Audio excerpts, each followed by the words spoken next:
ಎಲ್ಲರಿಗೂ ನಮಸ್ಕಾರ. ಒಂದೊಳ್ಳೆ ಅದ್ಭುತವಾದ ಒಂದು ಹಾಗಲಕಾಯಿ ಪಲ್ಯ ಮಾಡ್ಕೊಳ್ಳೋಣ. ಅನ್ನ, ಚಪಾತಿ, ಜೋಳದ ರೊಟ್ಟಿ ಇದಕ್ಕೆಲ್ಲ ತುಂಬಾ ಸೂಟಬಲ್ ಆಗುತ್ತೆ. ತುಂಬ ಚೆನ್ನಾಗಿರುತ್ತೆ. ಆರೋಗ್ಯಕ್ಕೂ ತುಂಬಾ ಒಳ್ಳೆಯದು. ಡಯಾಬಿಟಿಸ್ ಇರೋರಿಗಂತೂ ಇದು ಹೇಳಿ ಮಾಡಿಸಿದಂಗಿರುತ್ತೆ. ವಾರಕ್ಕೊಮ್ಮೆ ಅಥವಾ 2 ಸಲ ತಿಂತಾ ಬಂದರೆ ಅವ್ರಿಗೆ ಆರೋಗ್ಯ ಸಮಸ್ಯೆನೂ ಸುಧಾರಿಸುತ್ತೆ. ಕೆಲವರೆಲ್ಲ ಹಾಗಲಕಾಯಿ ಕಹಿ ಅಂತ ತಿನ್ನಲ್ಲ.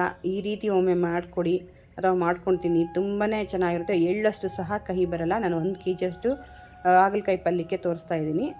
ನಾವು ಒಂದಿನ ಇದು ಪ್ರಿಪೇರ್ ಮಾಡಿ ಇಟ್ಕೊಂಡ್ರೆ ವಾರ ಪೂರ್ತಿ ಇದು ಇಟ್ಕೊಂಡು ತಿನ್ಬೋದು. ಹೊರಗಡೆನೇ ಇಡ್ಬೋದು. ಇದೇನು ಹಾಳಾಗಲ್ಲ, ಕೆಡಲ್ಲ, ಅಷ್ಟು ಚೆನ್ನಾಗಿರುತ್ತೆ. ಯಾವುದೇ ಕಾರಣಕ್ಕೂ ಬೀಜ ಮಾತ್ರ ಬಿಸಾಕಬೇಡಿ. ಬೀಜನೇ ತುಂಬ ಅದ್ಭುತವಾದ ಟೇಸ್ಟ್ ಕೊಡುತ್ತೆ. ಕಡಲೆ ಬೀಜಕ್ಕೂ ಜಾಸ್ತಿ ಟೇಸ್ಟ್ ಕೊಡುತ್ತೆ. ಆರೋಗ್ಯಕ್ಕೂ ಒಳ್ಳೆಯದು.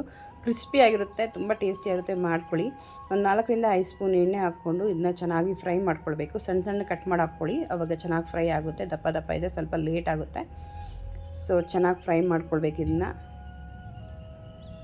ಒಂದು 10-15 ನಿಮಿಷ ರೋಸ್ಟ್ ಮಾಡ್ಕೊಳ್ಬೇಕಾಗುತ್ತೆ ಎಣ್ಣೆಲೆ. ಆವಾಗ ಕರೆಕ್ಟಾಗಿ ಬೆಂದಿರುತ್ತೆ. ಇದು ನೋಡಿ ಚೆನ್ನಾಗಿ ರೋಸ್ಟ್ ಆಗ್ತಾ ಇದೆ. ಇನ್ನು ಯಾರೆಲ್ಲ ನನ್ನ ಪೇಜ್ನ ಫಾಲೋ ಮಾಡಿಲ್ಲ, ಸಬ್ಸ್ಕ್ರೈಬ್ ಮಾಡಿಲ್ಲ, ಪ್ಲೀಸ್ ಫಾಲೋ ಒಂದು ಸಬ್ಸ್ಕ್ರೈಬ್ ಮಾಡಿ, ಸಪೋರ್ಟ್ ಮಾಡಿ. ಹೆಚ್ಚಿನ ವಿಡಿಯೋಗಳಿಗೋಸ್ಕರ ಫ್ರೆಂಡ್ಸ್ ಆ್ಯಂಡ್ ಫ್ಯಾಮಿಲಿಗೂ ಸಹ ಶೇರ್ ಮಾಡ್ಕೊಳ್ಳಿ. ಅವರು ಸಹ ಈ ಅದ್ಭುತವಾದ ಅಡುಗೆ ಮಾಡ್ಕೊಳ್ಳಿ. ನೋಡಿ ತುಂಬ ಚೆನ್ನಾಗಿ ರೋಸ್ಟ್ ಆಗ್ತಾ ಇದೆ. ಸ್ವಲ್ಪ ಮೆತ್ತಗೆ ಆಗಬೇಕು, ಸಾಫ್ಟ್ ಅನ್ನಿಸ್ಬೇಕು. ನಾವು ಸ್ಪೂನಲ್ಲಿ ಕಿವುಚಿದ್ರೆ ಅದನ್ನ ನೋಡಿ ಚೆನ್ನಾಗಿ ರೋಸ್ಟ್ ಆಗಿದೆ. ಈ ಹಂತದಲ್ಲಿ ಇರಬೇಕು. ಅದೇ ಪ್ಯಾನ್ಗೆ ಒಂದು 4-5 ಸ್ಪೂನ್ ಎಣ್ಣೆ ಹಾಕೋಣ. ಸಾಸಿವೆ 1 ಸ್ಪೂನು, ಜೀರಿಗೆ 1 ಸ್ಪೂನು ಹಾಕಿ ಚೆನ್ನಾಗಿ ಫ್ರೈ ಮಾಡ್ಕೊಳ್ಬೇಕಾಗುತ್ತೆ. ಬೆಳ್ಳುಳ್ಳಿ 1 ಗಡ್ಡೆ ಹಾಕೋಣ. 1 kgಗೆ ಒಂದು 4-5 ಸ್ಪೂನಷ್ಟು ಬೆಳ್ಳುಳ್ಳಿ ಜಜ್ಕೊಂಡು ಹಾಕ್ಕೊಳ್ಬೇಕು. ಆವಾಗ ಫ್ಲೇವರ್ ಅನ್ನೋದು ಚೆನ್ನಾಗಿ ಇಡಿಸುತ್ತೆ. ಈ ಹಂತದಲ್ಲಿ ನಾವು ಟೊಮೆಟೊ ಮತ್ತು ಈರುಳ್ಳಿ ಮತ್ತು ಅರಿಶಿನ ಹಾಕಿ ಚೆನ್ನಾಗಿ ಫ್ರೈ ಮಾಡ್ಕೊಳ್ಬೇಕಾಗುತ್ತೆ. ನಾವು ಯಾವುದೇ ಅಡುಗೆ ಮಾಡಲಿ ಅದು ಗ್ರೇವಿ ಥರ ಬಿಡಬೇಕು. ಅಲ್ಲಿ ತನಕ ನಾವು ಇದನ್ನ ಫ್ರೈ ಮಾಡಿಕೊಂಡ್ರೆ ಗ್ರೇವಿ ಥರ ಆದರೆ ತುಂಬ ಚೆನ್ನಾಗಿರುತ್ತೆ. ಈ ಹಂತದಲ್ಲಿ ನಾವು ಖಾರದ ಪುಡಿ ಹಾಕ್ಕೋಣ, ಮತ್ತು ಗರಂ ಮಸಾಲ ಮತ್ತು ಧನಿಯಾ ಪುಡಿ ಇಷ್ಟು ಸಾಕು. ಮತ್ತು ಹುಣಸೆಹಣ್ಣು 1 ದೊಡ್ಡ ನಿಂಬೆಹಣ್ಣು ಗಾತ್ರ ತೊಗೊಂಡಿದ್ದೀನಿ. ಅಷ್ಟು ಸಹ ಕಿವುಚ್ಕೊಂಡು ಹಾಕ್ಕೊಂಡು ಚೆನ್ನಾಗಿ ಫ್ರೈ ಮಾಡ್ಕೊಳ್ಬೇಕು.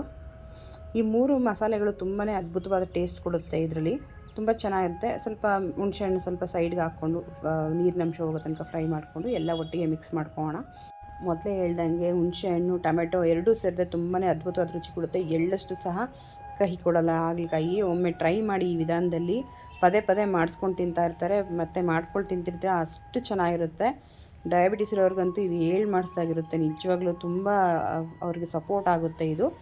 ಸೊ ಈ ಥರ ಮಾಡ್ಕೊಳ್ಳಿ. ಮತ್ತು ಹಾಗಲಕಾಯಿ ಫ್ರೈ ಮಾಡಿರೋದು ಹಾಕ್ಕೊಂಡು ಉಪ್ಪು ಹಾಕ್ಕೊಂಡು ಚೆನ್ನಾಗಿ ಫ್ರೈ ಮಾಡ್ಕೊಳ್ಬೇಕಾಗುತ್ತೆ. ಹಾಗಲಕಾಯಿ ಎಲ್ಲಿ ಸಿಕ್ಕರೂ ಬಿಡಬೇಡಿ, ತೊಗೊಂಡು ಬಂದು ಮಾಡ್ಕೊಳ್ಳಿ. ಆರೋಗ್ಯ ದೃಷ್ಟಿಯಲ್ಲಿ ತುಂಬಾ ಒಳ್ಳೆಯದು. ಹೊಟ್ಟೆಲಿ ಹುಳನೂ ಆಗಲ್ಲ. ಡಯಾಬಿಟಿಸ್ ಇರೋರಿಗೆ ಕಂಟ್ರೋಲ್ಗೆ ಬಂದುಬಿಡುತ್ತೆ. ವಾರಕ್ಕೊಮ್ಮೆ ಅಥವಾ 2 ಸಲ ತಿಂದರೆ ಮಾತ್ರೆ ತಿನ್ನೋದೇ ಬೇಡ. ಅಷ್ಟು ಚೆನ್ನಾಗಿರುತ್ತೆ ಇದು. ಅಷ್ಟು ಆರೋಗ್ಯನ ಕಾಪಾಡುತ್ತೆ. ಸೊ ಮಿಸ್ ಮಾಡದೆ ಮಾಡ್ಕೊಳ್ಳಿ ಈ ರೆಸಿಪಿನ. ಸೇಮ್ ಪ್ರೋಸೆಸ್ಸಲ್ಲಿ ಮಾಡ್ಕೊಳ್ಳಿ. ಒಂದು ಸ್ವಲ್ಪನೂ ಕಹಿ ಬರಲ್ಲ. ಫೈನಲ್ ಆಗಿ ಸೀಕ್ರೆಟ್ ಇಂಗ್ರೀಡಿಯೆಂಟ್ ಬಂದೇ ಬಿಡ್ತು ನೋಡಿ, ತೆಂಗಿನಕಾಯಿ ತುರಿ, ಒಣಗಿದ ಕೊಬ್ಬರಿ ಹಾಕ್ಕೊಳ್ಳಿ. ಇದು ಸ್ವಲ್ಪನೂ ಕಹಿ ಕೊಡಿಸಲ್ಲ. ಇದು ಅಷ್ಟು ಚೆನ್ನಾಗಿರುತ್ತೆ. ನಾವಿಲ್ಲಿ 1 kg ಹಾಗಲಕಾಯಿ ಅಷ್ಟು ಬಳಸಿದ್ದೀವಿ. ಅಷ್ಟು ಹಾಗಲಕಾಯಿಗೆ 1 ಇಡಿಯಷ್ಟು ಒಣ ಕೊಬ್ಬರಿ ಹಾಕ್ಕೊಂಡ್ರೆ ಸಾಕು. ಅಷ್ಟು ರುಚಿ ಕೊಡುತ್ತೆ. ನಾವು ಹಸಿ ತೆಂಗಿನಕಾಯಿ ಹಾಕಿದ್ರೆ ತಕ್ಷಣಕ್ಕೆ ಮಾಡ್ಕೊಂಡು ತಿನ್ನಬೇಕಾಗುತ್ತೆ. ಅದು ತುಂಬ ದಿನ ಇಟ್ಕೊಳ್ಳೋಕ್ಕಾಗಲ್ಲ. ಒಣಗಿದ ಕೊಬ್ಬರಿ ಆದರೆ ಸ್ವಲ್ಪ ದಿನ ಇಟ್ಕೊಳ್ಬೋದು. ನೋಡಿ ಚಪಾತಿ ಜೊತೆಗೆ ತುಂಬಾ ಅದ್ಭುತವಾಗಿರುತ್ತೆ. ಮತ್ತು ಅದ್ರ ಬೀಜನೂ ಸಹ ಕ್ರಿಸ್ಪಿ, ತುಂಬಾ ಅಂದರೆ ಕಡಲೆ ಬೀಜಕ್ಕನ್ನು ಜಾಸ್ತಿ ಕ್ರಿಸ್ಪಿ ಕೊಡುತ್ತೆ. ಅಷ್ಟು ಚೆನ್ನಾಗಿರುತ್ತೆ. ಒಮ್ಮೆ ಮಾಡ್ಕೊಳ್ಳಿ. ನೋಡಿ ಈ ಥರ ಕೈ ತುತ್ಕೊಡ್ತಾ ಇದ್ದರೆ ಮಕ್ಳಿಗೆ ಇನ್ನೂ ಬೇಕು ಅಂತಾರೆ. ಸೊ ಅಷ್ಟು ಚೆನ್ನಾಗಿರುತ್ತೆ. ಮಾಡ್ಕೊಳ್ಳಿ, ಖಂಡಿತವಾಗೂ ಮಿಸ್ ಮಾಡ್ಕೊಬೇಡಿ. ವಿಡಿಯೋ ನೋಡ್ತಾ ಸಪೋರ್ಟ್ ಮಾಡ್ತಾ ಎಲ್ಲರಿಗೂ ನನ್ನ ಕಡೆಯಿಂದ ಧನ್ಯವಾದಗಳು ತಿಳಿಸ್ತಾ ನೆಕ್ಸ್ಟ್ ವಿಡಿಯೋದಲ್ಲಿ ಹೊಸ ರೆಸಿಪಿಯನ್ನು ಸಿಗೋಣ. ಅಲ್ಲಿ ತನಕ ಟೇಕ್ ಕೇರ್. ಬಾಯ್. ನಿಮ್ಮ ದಿನ ಶುಭ.